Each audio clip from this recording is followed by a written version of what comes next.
Hello everyone, welcome to NT Net Economics. I hope that you all are doing well. So आज के इस video में हम लोग डिस्कस करेंगे गुजरात सेट एग्जाम के प्रीवियस ईयर क्वेश्चंस।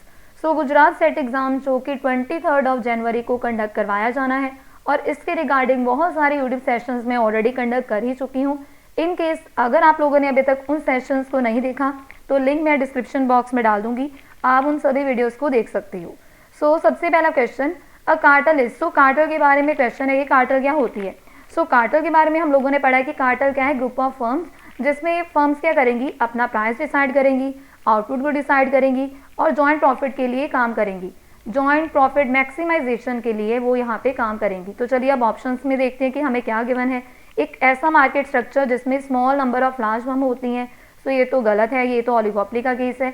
अब मार्केट विद ओनली 2 फर्म्स, तो ये तो डुओपोली का केस है। A group of firms acting together to raise the price, decrease output and increase economic profit. ये यहाँ पे करेक्ट ऑप्शन है।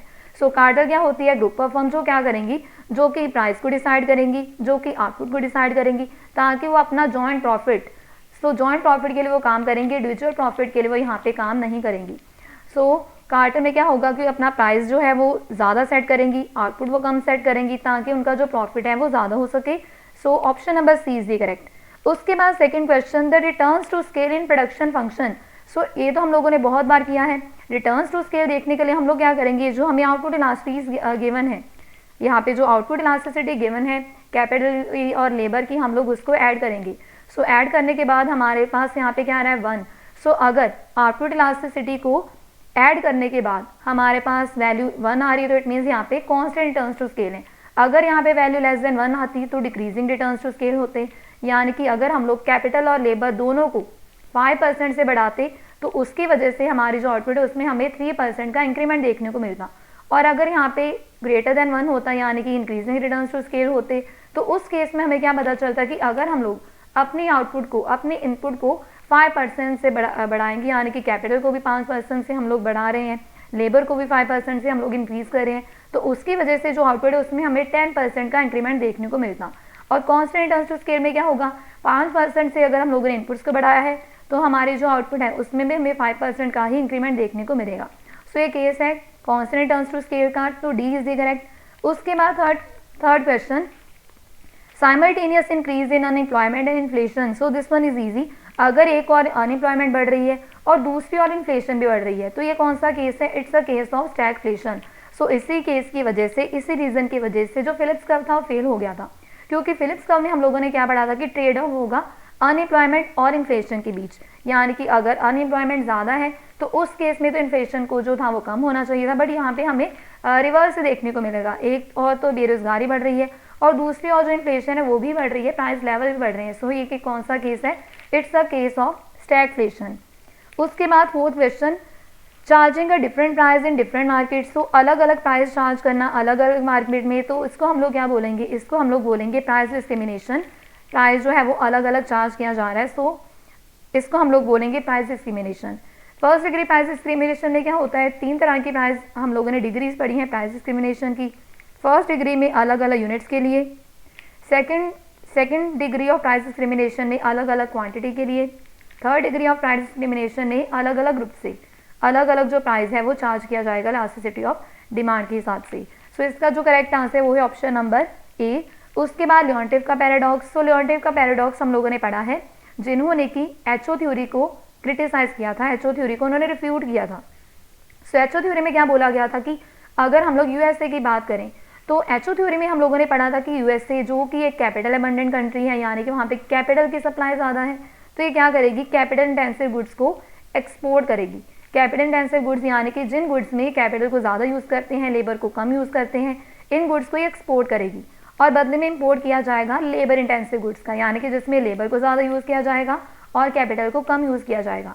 बट जब यहाँ पे लियोन्टिफ ने इसको एम्पेरिकली वेरीफाई किया तो उन्होंने क्या देखा, यूएसए जो कि एक कैपिटल अबंडेंट कंट्री थी, वो क्या कर रही थी, वो लेबर इंटेंसिव गुड्स को एक्सपोर्ट कर रहे थे और इंपोर्ट कर रहे थे कैपिटल इंटेंसिव गुड्स को, जो कि बिल्कुल ही यहाँ पे रिवर्स था जो कि उन्होंने अपनी थ्योरी में बोला था। इसीलिए इसको पैराडॉक्स के नाम से जाना जाता है। उन्होंने क्या यहाँ पे देखा था कि यूएसए जो कि एक्सपोर्ट कर रहा था लेबर इंटेंसिव गुड्स को और इंपोर्ट कर रहा था कैपिटल इंटेंसिव गुड्स को, लेबर अबंडेंट कंट्री होने के बावजूद। सो ए इसका जो है वो करेक्ट आंसर है। उसके बाद next question, Lawrence curve is a graphical method of studying. So Lawrence curve में हम लोग क्या देखते हैं कि हम लोग लाइन ऑफ इक्वालिटी, सो ये जो हमारी 45 डिग्री की लाइन है और ये हमारा लॉरेंस कर्व। सो हम लोग देखते हैं कि इस लाइन ऑफ इक्वालिटी से हम लोग कितना दूर है, कितना हमारा जो डेटा है वो डिस्पर्स्ड है।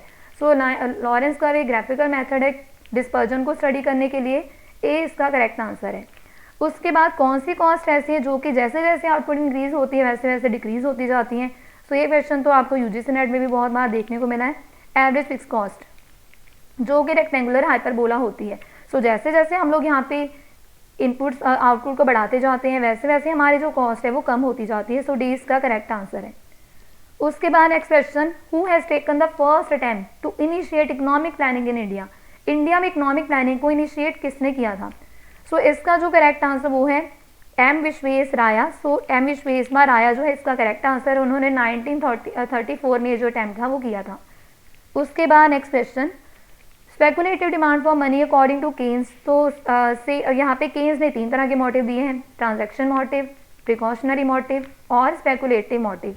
सो ट्रांजैक्शन मोटिव और जो प्रिकॉशनरी मोटिव है ये डिपेंड करेगा हमारी इनकम के हिसाब से।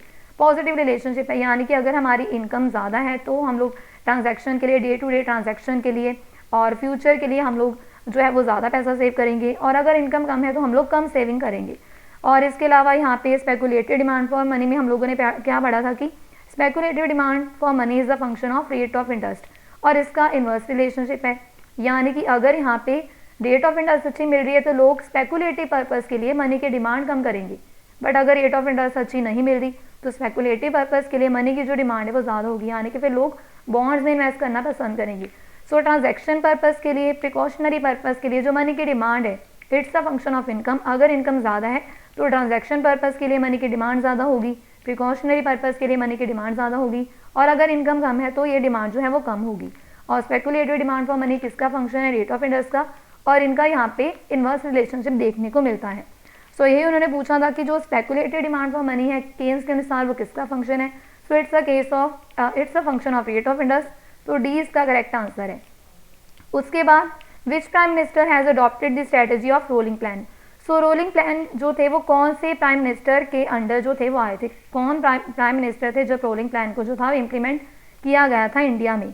जवाहरलाल नेहरू, डॉक्टर मनमोहन सिंह, राजीव गांधी, यहाँ पे मोरारजी देसाई। सो रोलिंग प्लान जो थे वो आए थे 1978 में, तो उस टाइम पे किसकी सरकार थी, मोरारजी देसाई। सो डी इसका जो है वो करेक्ट आंसर है।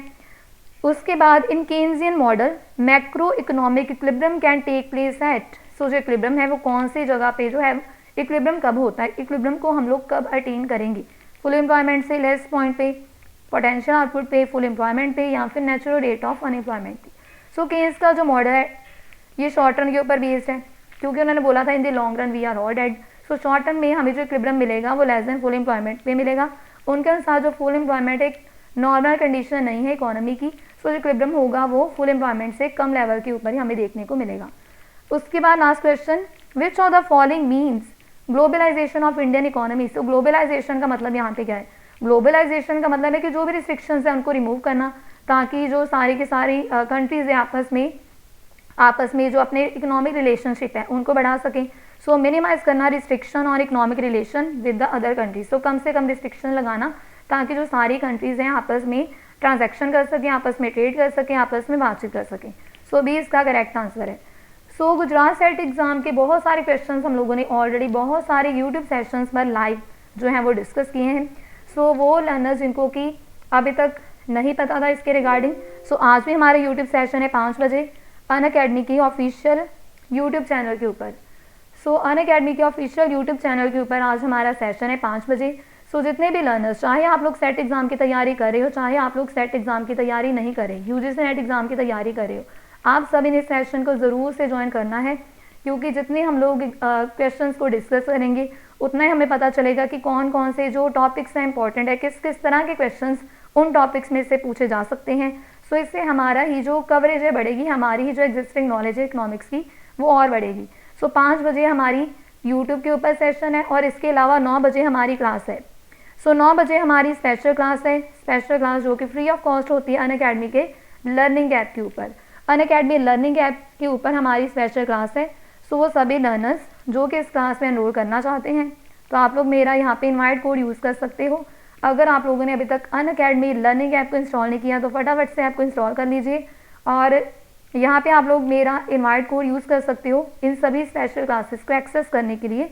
और इसके अलावा अगर आप लोग प्लस सब्सक्रिप्शन लेनी चाहते हो तब भी आप लोग मेरा जो रेफरल कोड अप्लाई कर सकते हो for additional 10% discount. So Unacademy पर मेरा कंप्लीट कोर्स चल रहा है फ्रॉम यूनिट नंबर 6 to 10।